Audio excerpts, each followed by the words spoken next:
Halo semua, kembali lagi bersama saya di Tujuh pertama di Dwi Tamakut.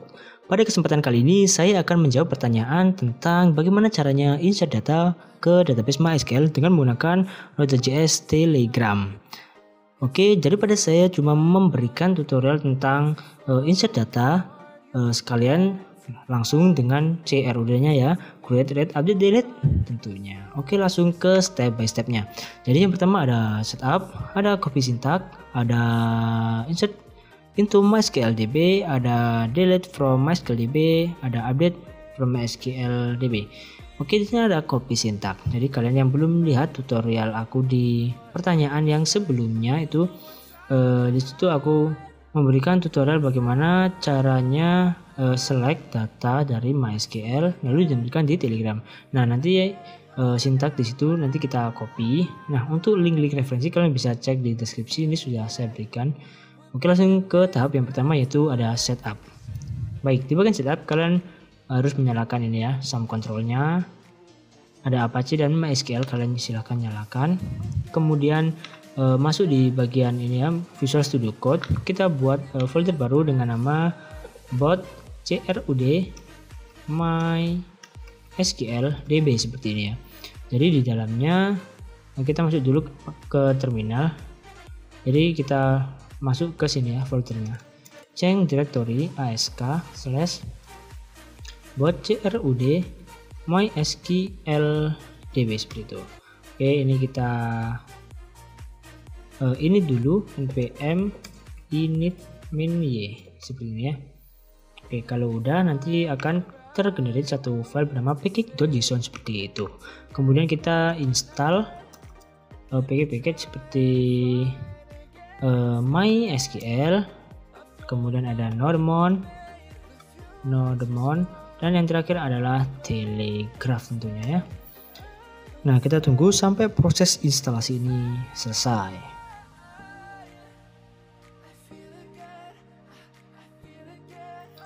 Nah, setelah proses instalasi selesai seperti ini, kita bisa melanjutkan ke step yang kedua yaitu copy syntax. Oke, kita copy aja bot.js yang ada di sini. Kita taruh di ini ya, bot crud ini kita paste. Di dalamnya ada bot.js seperti ini ya. Nah, kemudian langkah yang berikutnya adalah insert into MySQLDB. Oke, langsung lanjut. Di sini kita buatkan dulu. Kita copy dulu ya dari yang sebelumnya ini, kita copy. Kita taruh di sini. Jangan lupa untuk mengubah komennya menjadi add fruit seperti ini ya. Oke, ini kita hapus terlebih dahulu data store-nya. Kita masih testing terlebih dahulu. Jadi dalam waktu kita insert, kita lihat dulu ya di bagian database-nya. Di sana ada apa? Seperti itu ya. Kita memastikan field-nya itu untuk keterangan parameternya nanti. Di sini saya menggunakan database sebelumnya yaitu bot. Kemudian ada tabel bernama fruit seperti di pertanyaan yang sebelumnya itu ya. Di sini ada ID, name, dan price. Nah, kalau kita mau insert data, pastikan kita ini ya, parameternya itu kita tulis semua. Jadi kalian juga bisa pakai null. Kalau kalian pakai null ya bisa, kalian bisa atur sendiri. Di sini ada name dan price. Oke, karena ada dua, jadi di sini saya setting menjadi 3. Jadi nanti ada argumen kedua dan ketiga seperti itu ya. Saya mau cek di sini ada console.log ya. Yang pertama apa dan yang kedua apa gitu ya. Karena input yang ke 0 itu sama dengan argumen yang ke 1 seperti itu. Jadi sini saya tulis argumen yang kedua dan ketiga supaya orang awam itu bisa paham seperti itu ya. Langsung saja kita cek di sini dengan menggunakan Nodemon bot.js seperti ini. Kemudian kita masuk ke Telegram. Nah, ini ya MySQL bot. Kemudian kita tes dengan /add fruit dengan keterangan yang pertama atau argumen yang kedua itu misal apa ya, nanas misal. Kemudian dengan yang ketiga itu kan price-nya, harganya. Misal aku beli price dia 40.000 ya, seperti itu. Oke, di sini dia menampilkan nanas dan 40.000. Oke, dari input yang pertama dia menampilkan name, kemudian input yang kedua dia menampilkan price-nya, seperti itu ya. Sudah kita indikasikan seperti itu. Ada let fruit name input 1, kemudian ada let fruit price yaitu input 3, input 2 ya, input 2 ini. Nah, langkah selanjutnya adalah kita mendefinisikan yang namanya SQL.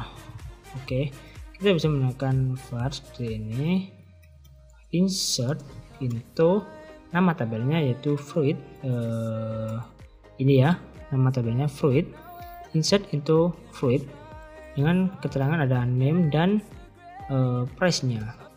Kenapa di sini ID nggak saya ikutkan? Karena dalam tutorial sebelumnya itu saya menuliskan ID itu auto increment ya, jadi dia menggenerate value secara unik seperti itu ya. Values kita pakai ini fruit name yang pertama, name dengan jadi di sini kita tampilkan fruit name-nya ya, fruit name. Kemudian di parameter yang kedua adalah fruit price-nya ya, dollar. Nah, seperti ini.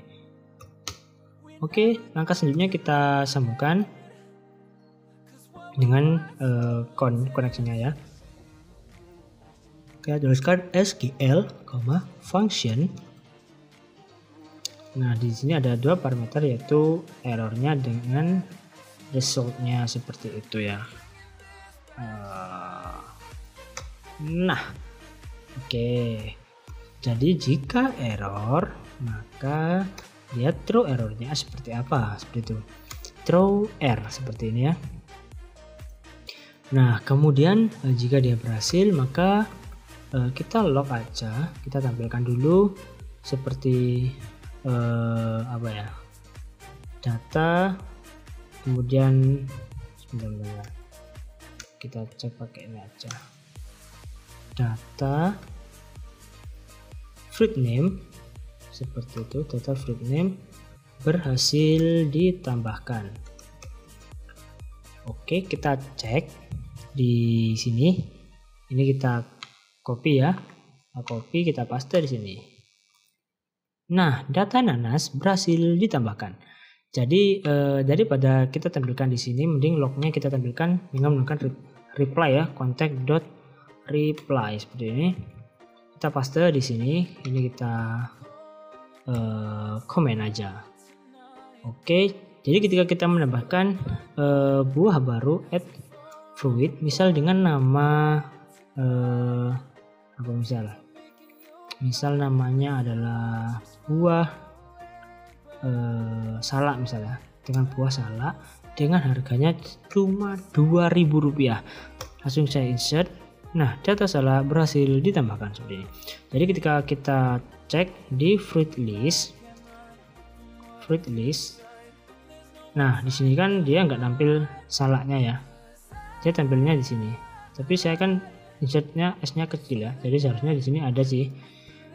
Untuk itu kita harus melakukan refresh ya setelah kita menambahkan atau melakukan operasi seperti itu. Di sini saya mau membuatkan fungsi baru dengan nama dbcon.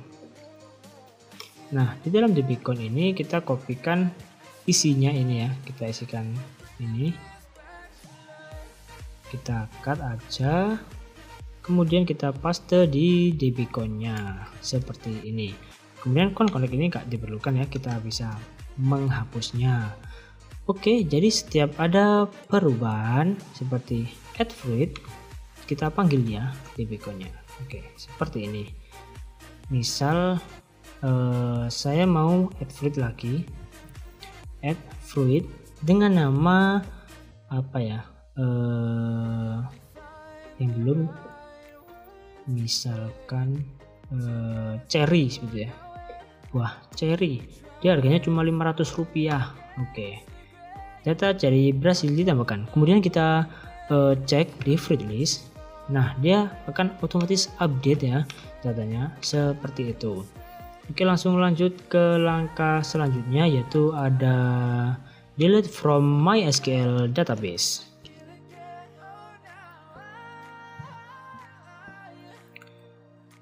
Kita langsung masuk ke sini, kita copy aja di bagian ini ya, add fruit-nya, karena dia cuma delete, jadi parameter yang digunakan atau argumen yang digunakan itu cuma satu. Argumennya dia cuma satu aja sih, maksudnya 3 ini nggak ikut seperti itu ya. Jadi ini kita setting 2, kita tulis dengan del fruit seperti ini ya. Untuk inputnya kita pakai satu inputan aja dengan keterangan fruit ID. Kita menggunakan SQL seperti ini ya, SQL nya untuk delete, jadi delete from fruit where, dimana ID-nya sama dengan kita pakai kayak gini. Oke, ini inputannya fruit ID seperti ini tampilannya. Kemudian ini ada kontak berhasil ditambahkan, aku ubah menjadi berhasil dihapus. Oke, seperti itu aja sih. Langsung aja kita coba ya, apakah ini berhasil. Kita tulis menggunakan /del fruit. Saya mau menghapus dengan ID 19 misalnya, 19 aku hapus. Sip. Oke, nggak ada pesan, kita bisa cek apa error. Oke, dia error di sini karena ini ya, from, dia harusnya from. Oke, kita cek, kita copy lagi, kita paste di sini, del fruit. Oke, dia masih ada error lagi. Delete from fruit where ID sama dengan, seharusnya ini udah benar sih, kita cek lagi ya. Fruit name is not defined. Oke, ini ya fruit name. Jadi ini kita ubah menjadi fruit ID seperti itu. Oke, harusnya udah nggak ada error ya. Kita coba hapus. Oke. Nah, ini data 19 berhasil dihapus. Kita cek di fruit list dengan ID 19 itu sudah nggak ada ya, seperti itu. Oke, bisa langsung lanjut ke langkah selanjutnya tentang update data MySQL database. Jadi karena di sini ada dua field, ada nama dan price, maka saya akan menggunakan keduanya. Jadi nanti ada update name dan ada update price seperti itu. Langsung aja kita copy dari delete-nya ini ya. Kita pastekan di sini, kita isi dengan update upd fruit name. Jadi parameternya sama dengan, tapi ini fruit name ya, fruit name. Oke, karena dalam proses update itu kita membutuhkan ID yang unik, jadi kita pakai 3 argumen kedua dan ketiga seperti ini ya. Untuk argumen yang pertama itu biasanya aku pakai ID, jadi kita samakan waktu delete ini ya, dia ada fruit ID, di sini kita pakai fruit ID. Kemudian langkah selanjutnya kita mau mengubah namanya ya, jadi saya simpan di fruit name dengan keterangan input 2 seperti ini. Jadi untuk SQL nya itu seperti ini, update nama tabelnya ya, yaitu fruit, update fruit, set, kita set name nya seperti apa namanya. Oke, seperti ini kita ubah menjadi fruit name. Nah, ini fruit name where, dimana ID nya sama dengan ini ada fruit ID ya, jadi $ seperti ini, terus fruit ID. Oke, seperti itu. Sebenarnya sama aja, berhasil diubah seperti itu ya. Oke, langsung saja kita langsung implementasi di sini. Kita cek slash tadi ya, komennya ada ubd fruit name, jadi slash ubd fruit name dengan misal ini berapa ya anaknya ya, 3 ini ya, 3. Kemudian ini kan ada pair, kemudian aku ubah menjadi pair batu seperti itu ya misalnya. Oke, data 3 berhasil diubah. Oke, langsung kita cek di Fruit. Oke, jadi kita sudah bisa melakukan proses update ya. Oke, langsung lanjut. Yang selanjutnya adalah update price-nya. Jadi update price itu sama saja sebenarnya seperti update fruit name, cuma kita tinggal merubah bagian komennya menjadi update price, kemudian di bagian ini kan name kita ubah menjadi fruit price, kita set price-nya itu ya. Kemudian di sini pakai fruit price seperti ini. Oke, gitu aja. Jadi kita bisa merubah harganya berapa gitu ya. Misal saya mau cek harga cherry di sini dengan cara slash fruit cherry. Oke, dia ada error sebenarnya ya. Kita cek dulu di sini. Data store is not definite. Oke, karena data store-nya dia nggak terdefinisi karena kita belum memanggil di sini dengan menggunakan dbcon seperti ini ya. Oke, data store sekarang udah tertulis. Oke, kita bisa melihat di sini harga cherry adalah Rp500 seperti itu ya. Kemudian saya mau memperbarui harga cherry karena harga cherry-nya sudah mulai naik ya. Jadi dengan menggunakan slash AUPD fruit price dengan cherry itu berapa? 20 ya ID-nya 20 karena naik 500 jadi aku upgrade menjadi Rp1.000. Oke, data 20 berhasil dirubah. Kemudian kita cek lagi fruit list. Aku mau cek slash fruit cherry seperti ini. Oke, harganya berubah menjadi 1000. Nah, seperti itu bagaimana caranya kita membuat create, read, update, delete di bot Telegram dengan menggunakan MySQL itu ya. Kalian bisa mengembangkan kreativitas kalian. Jadi sekian tutorial dari saya. Silahkan subscribe, like, dan share video saya ke teman-teman supaya teman-teman juga tahu apa yang kalian ketahui seperti itu ya. Jadi selamat mencoba dan semoga berhasil. Can we try to find